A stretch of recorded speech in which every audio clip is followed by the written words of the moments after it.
పట్నంలో సిటీ బస్సులతోని పబ్లిక్కు ఎంత ఫాయిదా ఉంటుందంటే ఒక్కసారి పాస్ తీసుకుంటే పట్నం బస్సులు ఎంత దూరం తిరిగితే అంత దూరం ఎక్కిపోవచ్చు.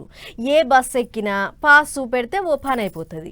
ఇక ఆడోళ్లకు ఫ్రీ బస్సే కాబట్టి కొలువులకు పోయేటోళ్లకు ఏ రంది లేదు. అవసరమైతే సిటీ అవతలకెంచి కూడా బస్సు ఎక్కి కొలువులకు పట్నం వస్తారు చాలా మంది దాకా.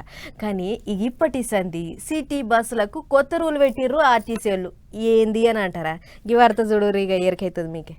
రైట్. ఇక పట్నంలో తిరిగేటి బస్సులకు కొత్త రూల్ పట్టుకొచ్చింది తెలంగాణ ఆర్టీసీ. ఏందనుకుంటూరు, పట్నంలో తిరిగేటి బస్సులు ఇక ఇప్పటి సంది ఔటర్ రింగ్ రోడ్డు లోపలనే తిరుగుతాయట.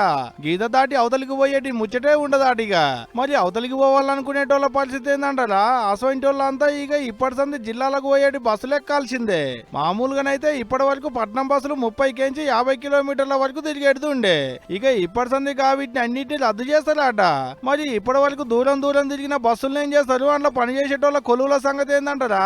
గాదానికి కూడా ఓ ఉపాయం చేసేటోళ్ళు బస్సుల్ని బస్సులలో పనిచేసేటోళ్ళను జిల్లాలకు తబాదాలు చేస్తారట.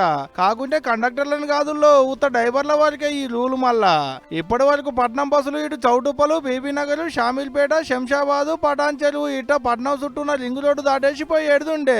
గానీ ఇక ఇప్పటి సంది అడిదిక్కు పోయేటి బస్సులేం బొవ్వన్నట్టే. వీటిని అన్నిటిని రద్దు చేస్తారు అన్నట్టు.